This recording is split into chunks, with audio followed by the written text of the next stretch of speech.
That's it. That's it. Yep. Decent fish too. First spinning bait fish.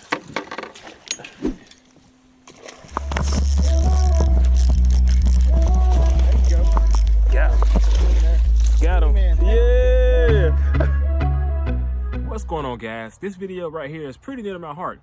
You know, I didn't grow up around boats. I actually just started fishing from boats consistently over the last couple of years, and I learned a ton of things so far. So I just want to break down some of the things that has helped me become a better angler from the back of the boat. It is a lot of things to learn, and I'm still learning, guys. So down below, if you have any suggestions for people who are fishing from the back of the boat, be sure to put it down below. I mean, we're all here to learn and get a little bit better at fishing. Now, let's jump straight into how to catch more bass from the back of the boat. All right, guys, the first thing, and it has to be the number one thing of all, is to simply work together. When you first step in that boat with the guy in front of you, you want to watch where he's casting. You want to talk to him and be on the same page, guys. First off, you want to start off using different baits. That's right. If he's throwing a top water bait, you want to throw a bait that's going to be in the middle of the water column. So if he's throwing a whopper plopper, you may want to throw something like a chatterbait. If he's throwing a whopper popper, you may want to throw something like a worm and drag the bottom. It all depends on what he's using. And then from that point on, when you guys figure out what the fish like, then you can start working together even more. Simply, he may be catching them on a shaky head. You may be able to catch them on a Cinco. As a person in the back of the boat, you want to have something that's going to be slightly different than the boater. Also, guys, if he's throwing a worm, you can follow up with a jig. So be diverse, mix it up. Don't throw exactly what he's going to be throwing. But initially, when you first sit in that boat, you guys want to be throwing different baits. That way you can actually figure out what the fish want. Now, if your boater tells you simply that, hey man, I have been killing them on a Texas rig worm, from that point on, you know he's going to be throwing a Texas rig worm, and you may also want to throw a worm too. If he's throwing a black trick worm, you may actually want to throw something like a green pumpkin trick worm. Also, guys, if he's catching on a Texas rig worm, you can try a different tempo, throwing a shaky head, something that's going to look a little bit different to those fish. Cause, being truthfully, most of the time, your boater is going to hit the best spot first, and you're actually going to be coming behind him and hitting that same spot. So I think it's super important to have a different type bait. I felt like a fish. That's a good fish. Hey, got the spot. Got the spot, man. First spot, man. We made it. I saw this little dude running with it, man. Where? That's not a bad spot. 10-inch worm, man. What? Yeah. Another example would be, man, if he's throwing a crankbait, square bill, you can follow up behind him with a lipless crankbait. If he's throwing a swim jig, you can come back behind him with a chatterbait, guys. You have options. You don't want to throw exactly what he's throwing. Now, like I said, when you first get in the boat, you have to work together and try to figure out what the fish want. And then from that point on, you can kind of mix it up and make your presentation slightly different than his, hoping to get bit, like I said, because he's going to hit the best spots initially. All right, let's get on to the next section of this video. Hey, man, and be sure to subscribe. All right, guys, the next step is a super easy one, man. Make your bait just a little bit different. If your boater is actually going to be using a black trick worm, what I may actually do is put a rattle inside of mine, create a little bit more noise, help those bass find my lure after that initial cast to the spot they may be anyway, because I'm coming next. Next thing, add some scent to it. You'd be surprised sometimes if you get any short strikes and the fish are not holding on and the boater is actually not using a scent, put some scent on your bait. Hopefully that helped them hold on a little bit more and bite your lure. Now, other things can be done too simply. If he's using a 3/8 of an ounce and you use a 1/2 ounce, your bait's gonna fall quicker. That quick drop may help bass bite your bait. These are small modifications you can do to actually help your eyes in catching the fish from the back of the boat. Simple modifications having your bait just to be a little bit different than the boater has. Now, let's hop in to the next step. All right, guys, the next thing I want to talk about is where to throw your cast. Now, the most important thing is to watch where your boater is actually casting. Now, if you're working a stretch of the bank, right, and every single time he's casting to the right side of a stump and he's getting bit, that may be simply because the fish are staging up on the right side of the stump to block the sunlight, or it may be a spot where there's less current. Now, in this situation, when you're coming behind him, you obviously see that all the fish are being caught on the right side of the stump. Initially, you can try the left. You may get a couple fish on the left side.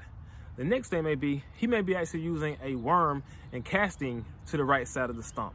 Or another thing, if he's using top water and casting to the right, that's going to be your opportunity to use something like a jig and come behind him and catch those less aggressive fish.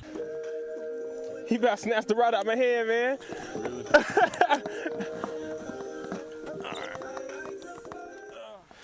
That's a better one, guys. This fits legitly. Almost snatched the rod out of my hands, man. I was fiddling around with the rod like a rookie. Got him on the mop jig with the rattles in the muddy water. It helps a ton. We're in a little pocket back here, so it's a better one. Cold water bassing. Many times, the first fish to get caught is going to be a smaller, more aggressive fish. Smaller fish are usually more aggressive.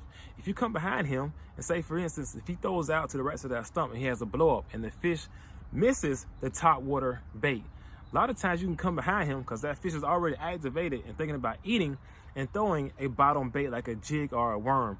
Many times, guys, it's a trick that works. If a fish blows up on a top water bait and you come behind with a bottom bait, you have a shot at getting bit. So it's super important, guys, to watch and see where somebody's casting and come at a different angle. Or I'll give you another example. If you're fishing to a tree and he's casting to the inside of a tree all the time, you can cast to the far back side of the tree when you approach that same tree, guys. Just be mindful, watch what you're doing, and try to have great accuracy when you're casting and hit different spots than your actual boater. Or use a bait that falls a little bit slower and try to pick out those less aggressive fish. Now, let's get on to the next tip for you guys. All right, guys, the next thing would be simply be aware of the pace that your boater is fishing. If he has his trolling motor on 100, guys, it's not going to be the opportunity for you to throw a bottom moving bait. He's going to be sticking and moving quickly. Your bait is not even going to be in the right place for the fish to actually even bite it.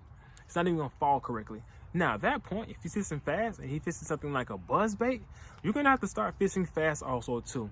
At that point, I might throw something like a horny toad or a Gambler Big Easy, because I can throw that up top, work it on the top water, and also let it fall down and go subsurface and hopefully pick off some other bass.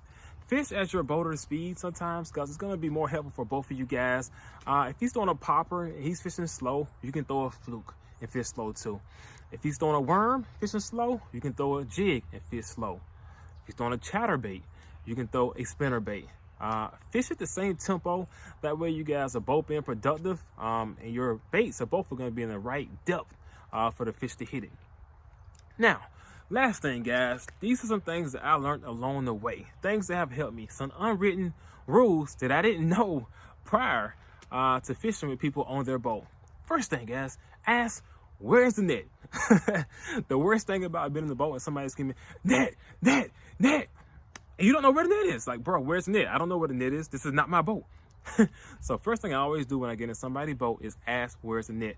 You don't want a trophy to be right beside the boat and you don't know where's the net. Next thing, guys, I am guilty of this. I didn't know when I first started. Don't throw over your boater's shoulder. I didn't know it. I didn't know it. It's a great way not to get invited back on somebody's boat.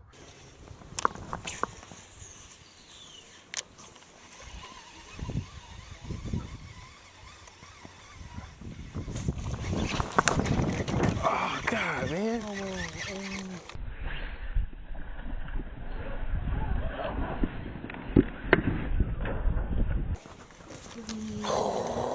That was the big girl. Good God. You pretty much have the back half of the boat. Don't throw in front of your boat. They're guiding you, trying to put you on fish. Now, if you're having fun, they tell you, hey, man, fish are always here. Throw up there. Feel free to throw up there. But if they don't tell you that, you have the back half of the boat. That's yours.